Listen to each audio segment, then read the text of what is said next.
this, 52 block that. Even when I'm rhyming, it's 52 block rap. What's good? It's your boy.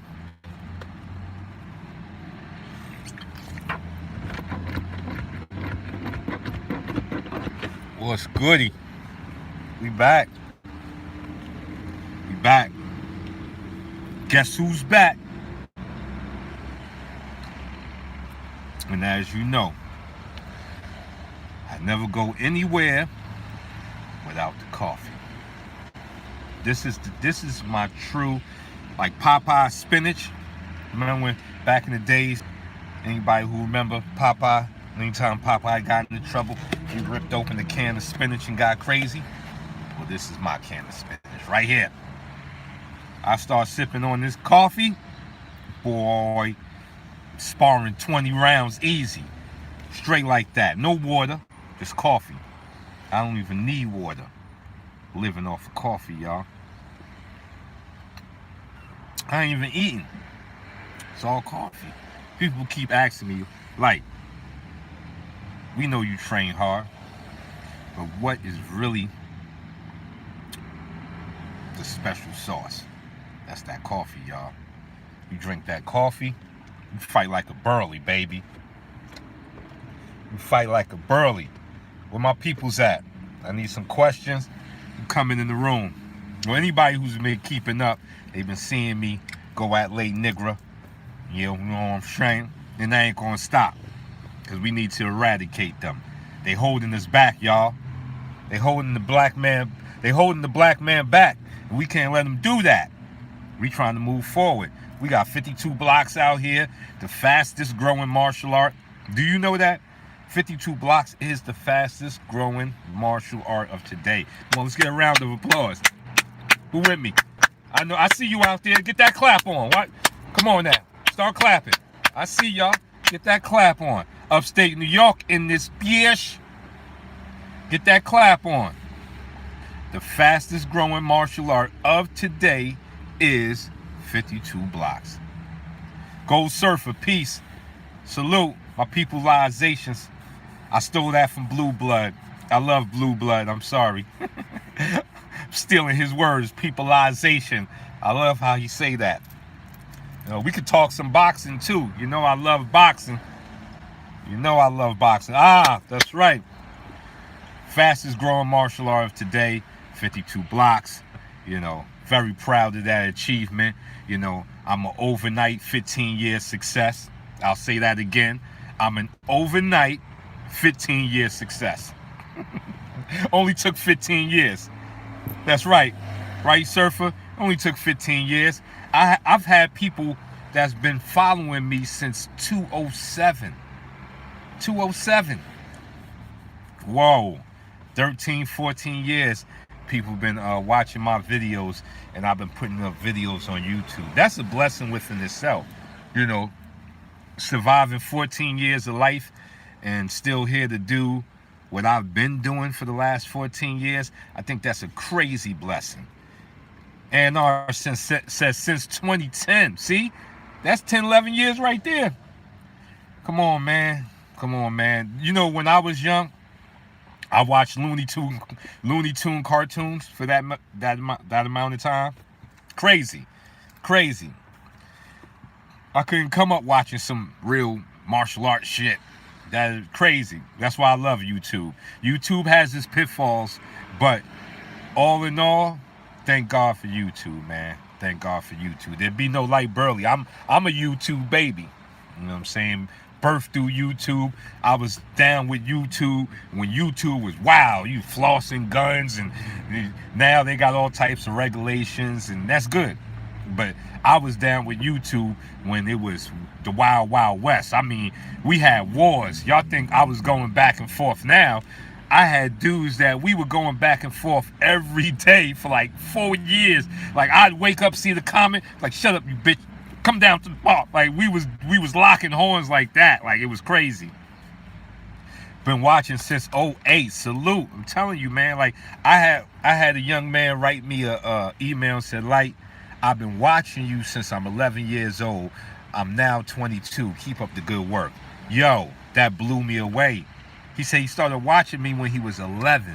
He's 22 years old. I didn't know how to take it. Like, should I feel some sort of way that he's 22 and I'm still doing the same shit? Like, I didn't know how to take it. I didn't know how to take that, but it was a blessing. You know, really touched me and let me know that what I'm doing touches people that I may never even meet. You know, I'll never see. And that's why, you know, even though I'm going back and forth with those other guys, it's all comedy, people. Like, I'm not into shooting, gang banging. I don't want to see nobody in jail. Like, I don't mind getting in the ring. I think as warriors, we should have no problem getting in the ring. There should be no ego tied to that. Like, that's what you do. Like, does a mechanic have an ego to fix a car? Like, that's what he does, right? Like, so I don't think there should be any type of ego when it comes to getting in the ring. But I also understand that not everybody takes this thing the same way and they get emotional. See, the emotional people, they really can't do this because their emotions won't allow them to get in the ring, because every fight to them is life or death. See, those are street fighters.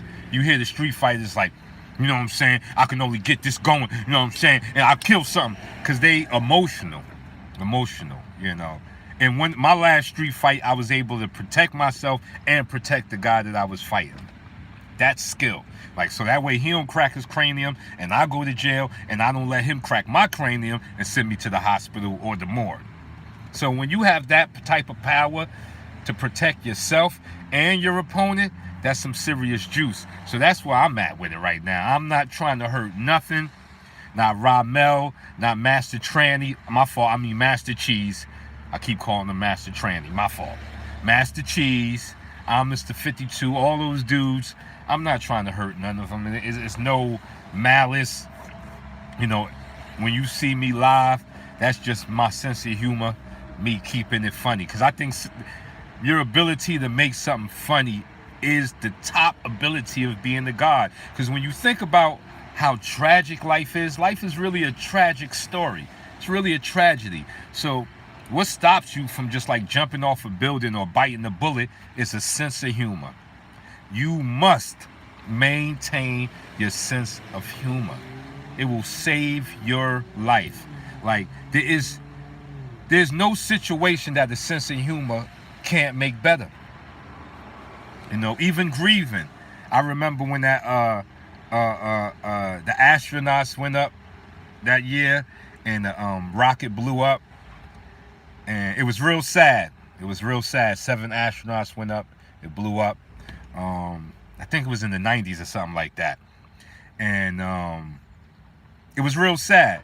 But a month later, I heard a comedian said, you know what NASA stands for? Need another 7 astronauts. I bust out laughing. Now, of course it was a sad story, but sense of humor has that power. That's why you can't never, ever lose your sense of humor, especially in this fight game. That's why I do the Buddha Blunt. Everybody's so serious with fighting and they kung fu and they martial art. They so serious. I meet guys and they just, like, their faces is twisted and they so tight, little sticks up their asses. I can't be that way. I know we all got to train, but why we can't laugh? You know, they say you cry in training so you can laugh on the battlefield.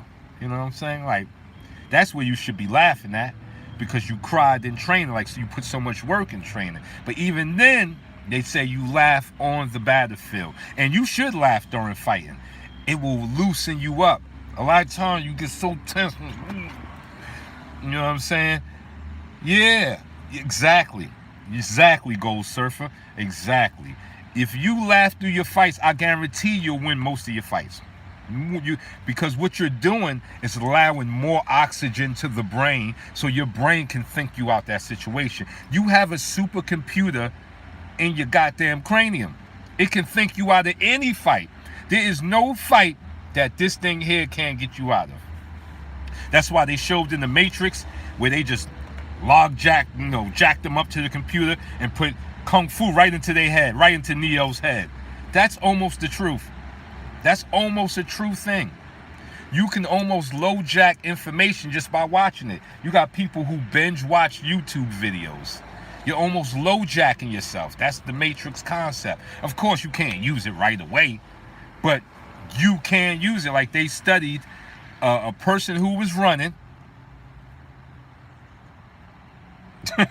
Big Copper said they call me Mr. One Block. Plus Laughlin was smiling. Yes. Oh, will destroy the psyche of your opponent. Because once again, everybody believes if you're fighting, you should be what? Under pressure. So if you like, man, this is going to hurt you way more than it's going to hurt me. If you talking and laughing, totally destroying them. They can't understand it. They think men are supposed to be emotional. No. I'm sorry, men. All the men listening. If you're emotional, that's the bitch inside of you. So what do I mean by emotional? Does that mean you can't have no emotions? No. Emotional means no emotional boundaries. That's right. That's right. No boundaries. Men can't do that. Women can do that. Oh, what punches does rob the bank mainly good for? Jabs, hooks. It'll protect the hook because you're protecting your chin. See this? This is the point of rob the bank. What you're protecting is this and this. So a straight, any shots there, round shots, straight shots, just protect the 3 points. 6 ounces of pressure, here, or here, put you to sleep like a baby. And of course, the bottom hand, what do you think the bottom hand is protecting? Your body. So straight body shots, round shots, rob the bank. Rob the bank is multiple. It can do round shots or straight shots. And that's the only 2 punches that can be. There's only 2 ways of throwing punches. Round or straight. That's it. There's no half round, half straight punch. No such thing. They either come in the round trajectory or a straight trajectory. So you want to use blocks that either block straight punches or round punches. There you go. Midwest. So closed door, good for overhands. Correct. And blocks. And left hooks. I use a Wing Chun. Oh, okay. Salute. You know. Yeah. Closed door, great for round shots. Hooks, overhands. You know. Yeah, Archie Moore was way brilliant with the crossed arm defense. He called it the armadillo, the crab. It went by many different names. If you look, George Foreman did it because he trained from Archie. He got it from Archie Moore. And George Foreman did it later on in his career. He started blocking like that. And remember, Big George was all about offense. But later in his career, he got smarter. Yeah. That's Skull and Bones. Well, you know, Skull and Bones, you have to change the angle to make it block a round shot. So if I'm here with my Skull and Bones, the key points, the weak points are here. Like right around here is where they can blam you with the hook. But that's bones to your door. That's all you do. It ain't that hard. You go bones, door. You catch the straight punch, catch the round punch. Simple stuff. It's really simple. What gets in the way is your tension. Because you got to do this stuff relaxed. Like, if you're not relaxed, you ain't going to win. And that's why laughing, as we were saying before, really helps you, because it helps you to maintain your relaxation. People don't know you carry a lot of tension in your face. When you're trying to fight, you got to relax your face and smile. It breaks up all of the tension in your face, and then that tension doesn't trickle into your arm. Because face tension leads to arm tension, leads to body tension, and now you're fighting like a stick. You try to rob the bank and got 7 years. Well, you must have went up in the Bank of America, Wells Fargo. You tried to really rob the bank. Yeah, Joe Frazier, another one, taught by Eddie Futch. You know, to catch Ali's jab. Ali was popping that jab. Eddie Futch showed Joe Frazier how to block and then come off the block with the big left hook. So you'll see Joe coming in and then boom. So he'd catch the straight shots and then bang you with that awesome left hook he had, which was like being hit by a shotgun. Joe Frazier probably had one of the best left hooks in the game. Joe Frazier, Rockabye Ruben Oliveras, Jose Napoli's. Who else is a big? Carlos Zarate. Well, you know, I don't know about all these moves. Well, we got 11 people in the building. Come on, man. 4 likes. Let's step up those likes. Get them likes up. Your boy talking. I don't know about the birds, man. Like I heard one guy doing the shampoo. You know, Libra fighting, salute. I don't know about the bird. I would have to see in the action. You know, a lot of these blocks, people got their own names. Yeah, most people do tense up in the street fight. They got their own names, so I would have to see how they use it. Yeah, the shampoo, it was a guy from Germany. He came to spar me. We get ready to spar. He started doing this. He said it was shampooing. I punched him in the eye. Boom, Wolfman, salute. Bang. He caught it. He was like, hey, stop. Like, look at my eye. You don't know I'm blind. Look at my... And I'm like, you blind? Like, why are you trying to spar me if you can't see? You know what I'm saying? But he said his lens came to a point, so all he seen was like a silhouette. And I'm like, well, if that's the case, why the hell you trying to, get in the ring with a bear? Dancing Bear checking in. The Dancing Bear's up in here, y'all. Y'all don't know who the Dancing Bear is. That's my student. One of my first original students, y'all. Archie Moore was nice. Yeah, the Dancing Bear up in here, y'all. Up in here. I remember when he hit me with his first left hook. Was it a left hook, Dancing Bear, or right hand? I think it was a left hook. Yeah, man. I trained him well, He was there when this Tai Chi dude, tried to show me up in front of him. I think the Dancing Bear, that may have been his second class or third class. And this Tai Chi dude been scoping me out. Finally ran up on me while the Dancing Bear was there. Tried to make me look bad in front of my student. Oh, it was a jab. Okay. Tried to make me look bad in front of my student, and it turned out bad for him. Because I was always being challenged. And I know why. Because I don't look intimidating. Like one guy on the Facebook, because I put up the, that Ramel joint I had with Ramel doing the shoulders. Crazy. I put that up, and homie said, like, I mess with you because you keep it scientific, but Ramel, he soothes that street nigga in me. You know what I'm saying? So that a lot of people go towards that way because I don't, I'm not, I don't look like I did 100 years in jail. Okay. Oh shit, think the professor. Tell no, get the strap. Tell no, get the strap. No. You know what I'm saying? But yeah. So a lot of people, they don't see the street thing in me. So he was pretty much telling me, I like you, light, but I gotta go with the street dude. Yeah, the dance of death. I don't know why it's called the dance of death and nobody died. You know what I'm saying? I'm not saying that somebody got to die, but you would figure if it's called the dance of death, shouldn't there be some death involved? But, from what I seen, he danced around with the knife. It was a nice dance. Yes, I am. Still traveling in new states. COVID is what stopped it. Goddamn COVID. But once we get more vaccines in arms, I'm back on that road. So, COVID slowed it up, but the vaccine is here. We got President Biden. Dance of Pope. Yeah, maybe. You know what I'm saying? At least somebody get Pope. That's right. But they called it the dance of death, but nobody died. But, I think it's cool. Hey, whatever you do, if you got a name for it and that makes you feel stronger about it, that's good for you. Like, I've never knocked nobody's fighting system.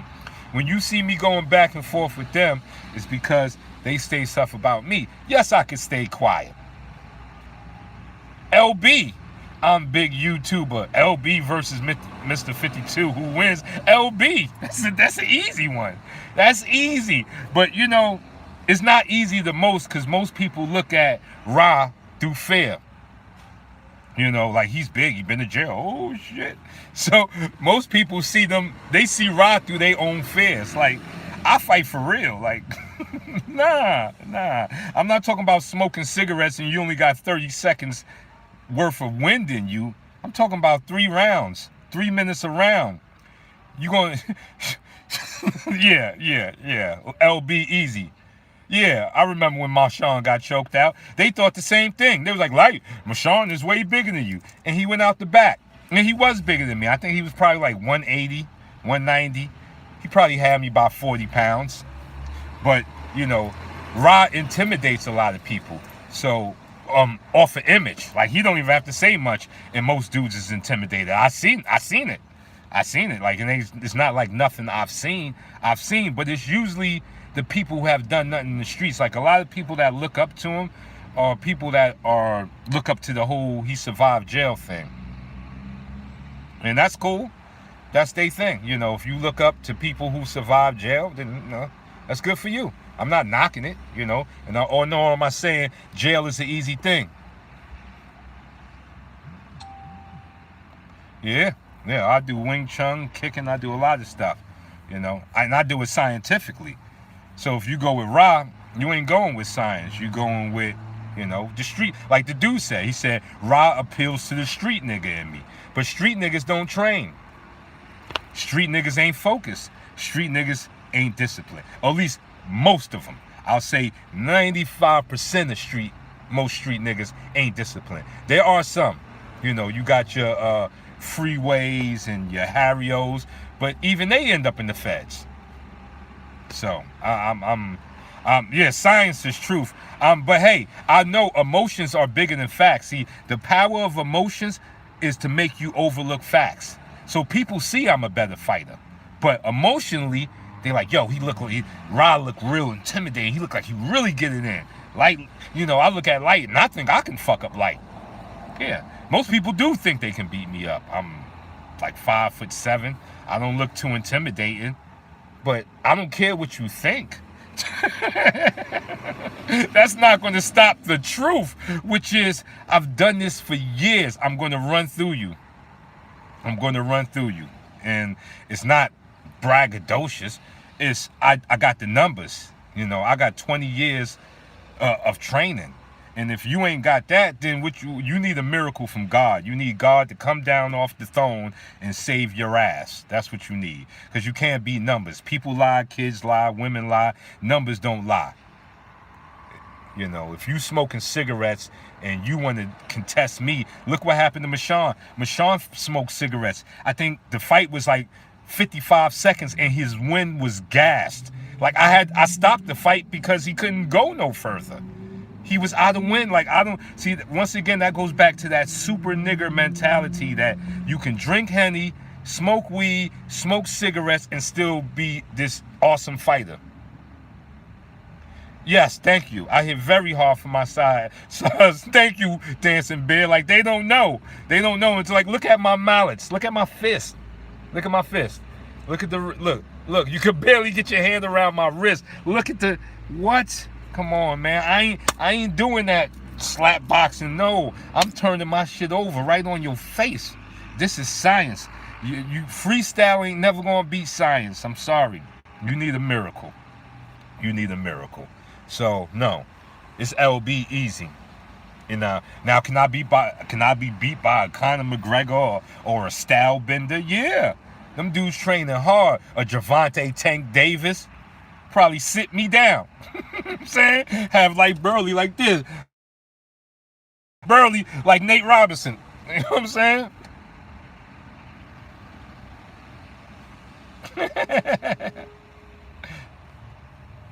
You know what I'm saying? Yeah, charisma is good. You know, charisma is way good in this game. You know, charisma is good for life. And I've never knocked that man. I want the man to do the right thing and blow and teach it right and lead the black men right. That's the only thing I think I would require from him. But other than that, I don't knock what he does. Only when they come knocking on me. It's like I always say, if you lie about me, I'm gonna tell the truth about you. So they lied on me and I told the truth about them. They don't train. That shit can't work in real time. You need to be fighting for Raj shit. You need to stay fighting Street fighters. Don't ever walk into a gym and challenge any amateur fighter. You're going to get murdered. Yes, Mayweather's style is similar to mine because it's built off the original style. Like, people don't, let me break down history. People don't know how 52 blocks started. 200 leg kicks. Man, you crazy. You trying to take my legs. He trying to do me like that kid just did Conor McGregor. But I'm good on leg kicks too, so I train Muay Thai. See, that's where I'm different at. I train that Muay Thai. So I'll stay out of range too. Like, I'll stay out of range of your leg kicks, and we'll just be two fighters out of range. But I'm going to give you some history on 52.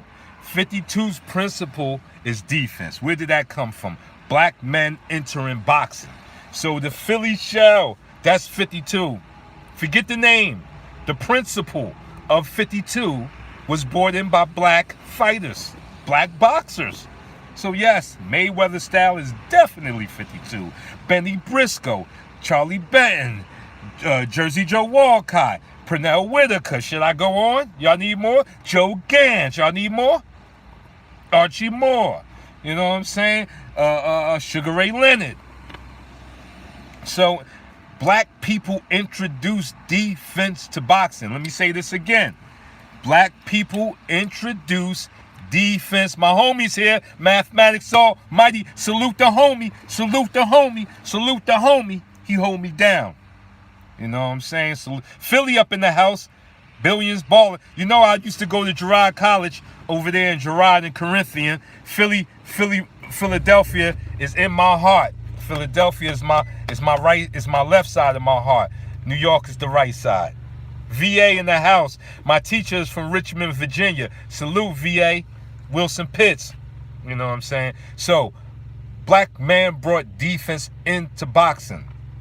So, no, it wasn't called 52. I got people say, I looked at boxing, I ain't see no 52. Oh, Devin Haney is the real deal. Joe Gans is my great-grandpa. What? That's why you the motherfucking man, Mars Almighty. Roy Jones used to cover the bullet all the time. Tell him, Dancing Bear. Tell him, Dancing Bear. Yo, Mars Almighty. Wow. Salute to him. We got royal blood in the house. Mars Almighty, great-grandpa is Joe Gans. And anybody who don't know who Joe Gans is, go study him. Joe Gans is the man that perfected the jab. The jab that you see in boxing was perfected by a black man named Joe Gans. And he coined the phrase, bringing home the bacon. But he was serious. He was talking to his girl. He had just won the fight. He said, baby, I'm bringing home the bacon. And he had a slab of bacon, real bacon. But this became a saying that we use today in America. When you say that you winning, you're like, I'm about to bring home the bacon, Mom. About to bring home that bacon. You know what I'm saying? Even if you Islam, you be like, I'm about to bring home the bacon. Pause. We don't eat pork. That's right. No, Mars stay coming with that heat. That's family. He on other people's pages. Wow. Salute. You know what I'm saying? He on other people pages. Kadeem Bilal said turkey bacon. Well, that's right. For you, turkey bacon. Mars Mathematics be on other people pages, shutting you down. That's fam. That's fam.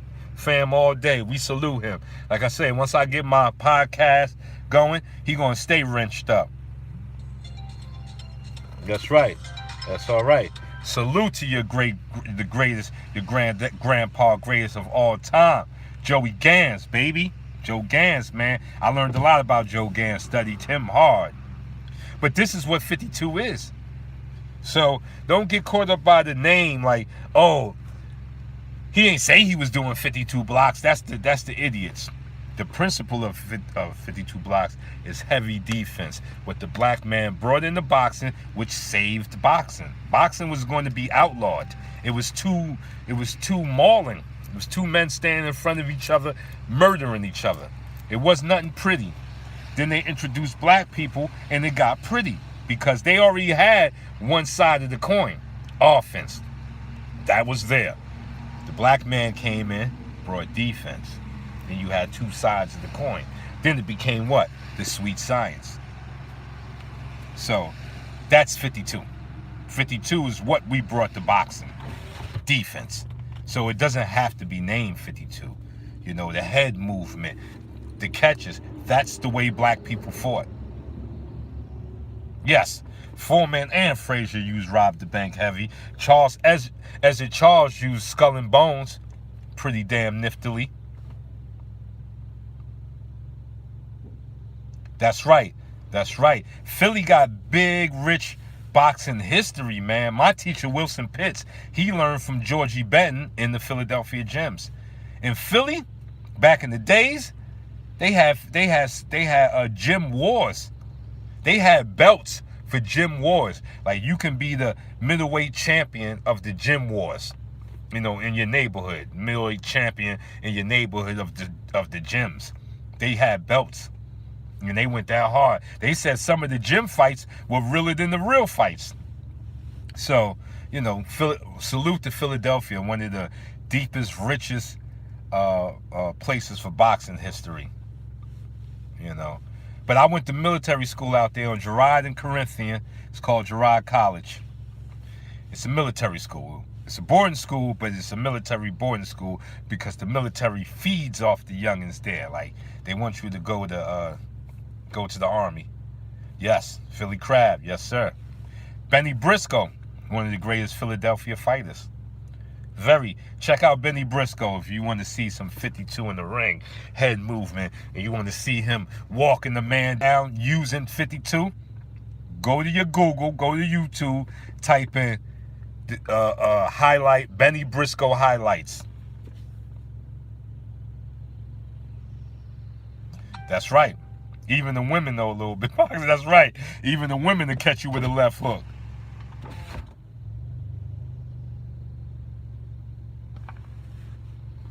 That's right. That's right. Girard College, baby. You know. So I lived in Philadelphia for about like 9 years. You know, Philadelphia was a home. And then Philly, and this is only everybody that's, you know, Mars Almighty, all my Philly people on here, I want to share this. When I came to New York after being for Philly, one of the things I wanted to get was a Stromboli. Why does New York have the most fakest Stromboli ever? To get a real pepperoni or steak Stromboli, you must go to Philadelphia, man. I don't know why Philadelphia isn't way more famous for Strombolis. Like, they should be like sending Strombolis across the world, because nowhere else in any other city that I've been to yet can you get a Stromboli like in Philadelphia. Now, all my Philly people, please co-sign that for me. Please let these people know about the Stromboli.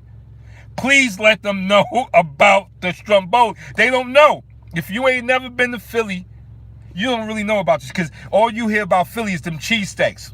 So you get stuck on the cheesesteak. They cheesesteaks good. But I'm going to tell you about the hidden secret of Philly. The shit they like, Philly be like this on, they ain't trying to tell nobody. It's them goddamn Strombolis. It's them goddamn Strombolis. Pepperonis stacked up. Stacked. The pepperonis stacked like poker chips up in that bitch. Stacked like poker chips. It's like, basically what a Stromboli is if you could imagine taking a pie, putting mad stuff in the middle, stacks of pepperoni, onions, peppers, and then folding that mug, folding it, and then sticking it in the oven and let it bake folded. And come out with this crazy shape. Yo, no other place makes a Stromboli like Philly. If you put it on your bucket list, man. That's how serious it is, man. Wayne Red Boat Opera Black Man, salute, brother. Peace to you. Peace to you. Peace and blessings upon you. Thank you for passing through. My man Mars said, yeah, you got to make sure you doing nothing when you eat one. Yeah, it's a wrap. Your whole day is over.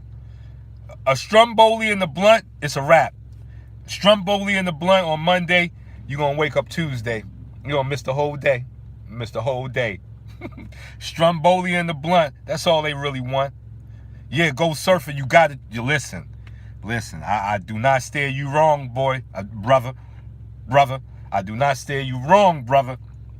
That Stromboli is ridiculous. And they don't sell them nowhere else. In New York, they call calzones. Like, I bought a calzone. No, this ain't no goddamn Stromboli. Do that shit down. What the hell is this? And then this one place had the nerve to say they had the Stromboli in the window. I said Stromboli? What? Listen, fakish fraud shit out. Shit was a fraud Stromboli. It was a bamboozle boli. It was a bamboli. A bamboli. I was bamboozled. I was hoodwinked. I was led astray. Soon as this COVID is over, I'm coming back to Philly. At the school I went to, they have I think Founders Day is coming up, where they, you can come back and walk the campus. So I've been wanting to do that for years, is go back to my old school and walk the campus. So after COVID, I'm definitely back up in there. I'm up in that piece. I love Philly. That was my home for years. I love Philly. Philly stand up. I love that. Second home. When I get my money right, I'll get me a little apartment out there just so I can be out there. Philly is you go to the malls in Philly got the best mall ever. Best malls ever. So you just feel like it's like the whole community is at the mall. I ain't never seen no ish like that before. Philly is dope, man. City of brotherly love. It's dope. Can't wait to get back. But yeah, man. Yeah, we still vibing. Any boxing, any hardcore boxing fans out there? You know what I'm saying? Hardcore boxing fans. Who you got? I want to know. If Devin Haney fights Teofimo Lopez, who you got? Who you got? Devin Haney versus Teofimo Lopez. Who you got? I love them both. I think Teofimo got some fast twitch muscles, and Devin Haney, he's just like the natural. He was just like born to fight. My favorite boxer today, Errol Spence Jr., without no hesitation. You see how I said it? I ain't even breathed before I said it. I just said it. Errol Spence Jr. Ain't nobody messing with Errol Spence. When he fights, he reminds me of me. That's how I fight. I'm not fast. I ain't got no extra fast hands. I got fast feet, but I don't have really fast hands. I'm not like, speed isn't my attribute. Accuracy is, and yeah, everybody's scared of Haney because he that truth. He the natural. He grew up in that ish, like Mayweather. To me, he is the closest to Mayweather. Yeah, that's what I believe. I believe Devin Haney will eventually win through nutrition. Like he just got it. Yeah, Haney, like I said, Haney's the natural. Haney is the four horsemen of today. You remember the four horsemen back in the day? Old boxing fans. The four horsemen was Duran, Hearns, Leonard, Hagler. Well, of course, we love Emmanuel Augustus. Wish he could have went further. The new four horsemen is Haney, Gervonta, Haney, Gervonta, Teofimo, and Ryan Garcia. Now, I want to say, Shakur Stevenson, because I believe he's better than a lot of them too, but he's just not in their weight class. That's why I ain't put him in the four horsemen. Yeah, Shakur Stevenson, he's better than all of them to me, but I ain't put him in the four horsemen because he's fighting in the a lighter weight class. I'm talking about in the 135 division, the four horsemen is Tank, Haney, Teofimo, and Ryan. That's the new four horsemen. So those, and out of all of them, Stevenson is a monster. He's a monster. He's a monster. I love that kid. The only thing I don't like is that he signed to Avram. And we all know Avram doesn't know how to treat black fighters. So I don't like that. I wish he was signed to the PBC. You know, I wish he was over there with the PBC. Aaron Pryor? What you know about Aaron Pryor, Midwest? What you know about? It's Hawk time. Remember, he point the glove at you. He point the glove at you. To let you know it's Hawk time. I love Aaron Pryor. That's what? Aaron Pryor is that truth. But very few people know about Aaron Pryor. You got to really know boxing to know who the hell Aaron Pryor is. Very few people know about the Pryor one. He's the one that dethroned Alexis Aguayo when Alexis was knocking everybody out. Oh, Japanese kid Noah? Come on, you know I know about the monster. You know, that's where, to me, and I'm about to give you a prediction, Mars Mathematics, and if this happened, you're gonna be my witness. I believe the big fight for Shakur Stevenson is the monster, Inoki. I believe that's the fight. Like, who's going to be Stevenson's big money fight? It got to be Inoue. I'm probably saying his name wrong. Because he coming up to 125. He coming up to Stevenson's weight division. That's a problem. So to me, Stevenson versus Inoue, super fight. Now, of course, he can go up and go after Javante and all of them. He can get money, but he can also stay in this weight class and wait for the monster to come up, and that's a big money fight because the monster is serious. And the monster brings the whole Japan with him. See, Japan supports their fighters. When Inoue fight, he got the whole Japan up in that bitch. Yes, that's going to be an ill one. That's a super fight right there. Has to be. That has to be a super fight. Has to be. And he ain't got to move up to get it because Inoue coming up. He coming up to his division. So he can sit right there and wait for Inoue. And that's a super fight. You know, instead of him going up, he go up later after he beat Inoue. But Inoue's a monster. That ain't no easy fight. That man hit hard. He hit real hard. Him hit real hard. And he know what he doing. His ring intelligence is insane. Like, he knows what he doing up in there. So that's a monster fight. I believe out the 4 horsemen, the best fights should be right now.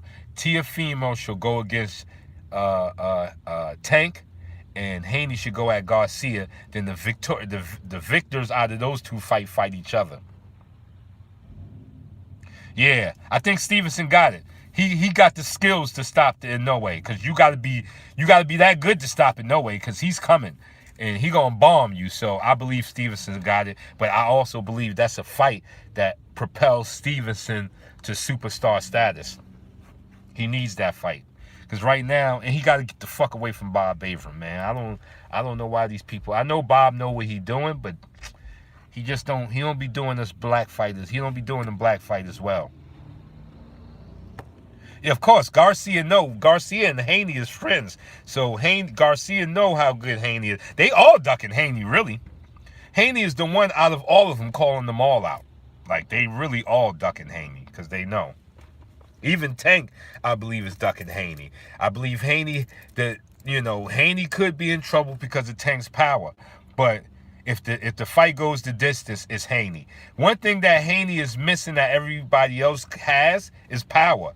I would believe that Haney has the least power out of all of them. I think it goes Tank, Teofimo, Ryan, then Haney. Yeah, I believe Ryan got more power than Haney. You seen that left hook he put down Luke Campbell with? Like, what it is, pimping. What it is, DXiled up in here with a B. Haney can almost be called pillow hands. Respect to all in attendance. That's right. Thank you. Salute. Haney could be almost called pillow hands.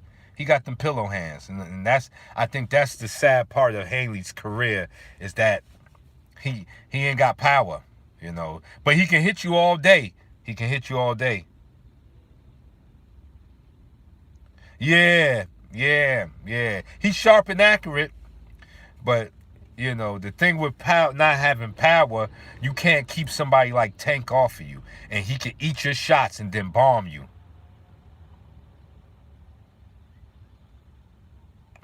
Which one is more accurate? Haney? You think Haney? Yeah, Haney is probably got the best accuracy. Haney got the best accuracy. Um, Garcia got the best speed. Um, Tank got the best power.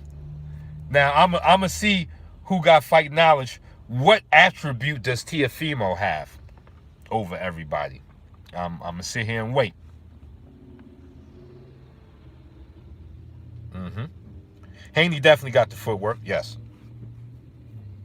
But what attribute does Teofimo Lopez have over the other three? Come on, boxing fans, fight fans, fighters, people who've trained with me. You know this. Well, I think they all got heart. I can't say they. I think the least heart amongst them would probably be Ryan. But I believe they all got the heart. I'm waiting. What y'all think Teofimo got? And then I'll answer it. We waiting for an answer. The homie said heart. That one we can't use because they all got heart. I think they all got heart. I think probably the scariest out of them may be Ryan. IQ, okay, defense. Yeah, I can go with that too. I would say, even Haney has a pretty good ring IQ. Adaptability, that's good. I want to say fast twitch muscles. And what I mean by that is his response to what you're doing. Like, Teofimo's ridiculous with it. Like, I think if you breathe, he counter punches you. Like, his fast twitch muscle is damn near mutacious. It's almost mutant-like. Look at it. Yeah, look at it. His fast twitch muscle to see what you're doing and react, ridiculous. Ridiculous. It's better than all of them. None of them. That's why he was able to keep Lomachenko off of him. Lomachenko mobs you after a while. But Loma, yeah, if you breathe, he counterpunching. Loma couldn't do nothing with him because every time he entered, Teofimo was responding. That's why Loma couldn't jump in. It was like jumping double dutch. Loma couldn't get in because that fast twitch, even when he was coming in, Teofimo was throwing the uppercut. Loma was catching it on the guard, but it was also letting Loma know, yo, this dude is reacting very fast to what I'm doing. And I think it is what kept Loma from becoming Loma, from, waiting mad long to do the Matrix, because it was worrying him. So I think that's what kept Loma at a distance, is that fast twitch muscle. His response is ridiculous. And he does that better than any of them. No one responds as fast as Teofimo. So that's a problem. He is a counterpuncher's counterpuncher. You look at him the wrong way and he's going to counter you. He one of those. So that's a high skill to have, because it's fighting in traffic. So 21 people, 8 people in the building. People are leaving the building. We've been here. Yeah, Ryan looked very shaky because he was doing, he showed he had no defense. Ryan showed he had no defense. But 9 people left in the building. I love you all. I just wanted to stop, chat with y'all. I'll be Bizak. You know how I do. And as I said, all of the videos with the back and forth, please don't take that serious. That's all comedy. We just having fun with the homies. How do you train the counter faster? No, you can do it solo, but you do need a sparring partner to train countering. Like, you got to have, even if he's throwing slow punches at you, you got to get your fight eye. Like, you got to get used to stuff coming at you and you responding. Like, this is, peripheral in front. But how solo? It's hard to train solo. Like, if I wanted to train counterpunching solo, you need a sharp mind, because then you would train shadow boxing, and in your mind you would have to envision an opponent throwing a punch, you slipping and countering it. So your mind has to be real sharp. Yeah. Oh yeah. When you hurt, he finishes you well. But Tank is a good finisher too. Very good finisher. But yeah, it's The counter slow, you need the shadow box. But when it comes for countering, you need a person. There's certain parts of fighting that you can't do without another body. Like, you can't do it by yourself. There's only but so far you can bring yourself without a sparring partner. You need an opponent. You know, Jimmy Wilder, who became a champion but had no sparring partner, guess what he did? He put the chest protector on his wife and beat the shit up out of his wife. And his wife sparred him back, and he became a champion. So sometimes you don't need an excellent sparring partner. You just need somebody to give you that work so you can get used to working around certain punches, being punched in your face and responding back. Like, there is no drill that can teach you how to take a punch and respond back. There's no drill that does that. You have to literally get in the ring with a sparring partner and train. Or notch one, that's right. Put the chest protector on your wife, you know what I'm saying? Or give her two just in case, and and let her throw punches at you where you ain't even got to punch back. You just defending. Big Chief the OG, peace, 7. You just defending, catching shots while your wife, and let her wild out. She a woman, so she should be able to punch you as hard as she wants, and it should be no problem to you. That can help you. And I guarantee you can get juice out of that. You don't need Mayweather as your sparring partner. You just need a sparring partner working with you and not trying to hurt you. If your sparring partner is trying to hurt you, then this shit won't work. You got to get a sparring partner who's working with you. Like, you can tell your sparring partner or your wife, all I want is a jab. Don't throw no other punch, but just throw 100 jabs at me and let me work my way around it. Eventually you get good at it. That's just the way the human mind works. You do something every day, eventually it becomes second nature to you. So yeah, you don't need Roy Jones as your sparring partner. You can do this off your own, or with somebody that's willing to work with you. So salute my fam. I'm starting to freeze up a little bit, but I'll be back. It's your boy.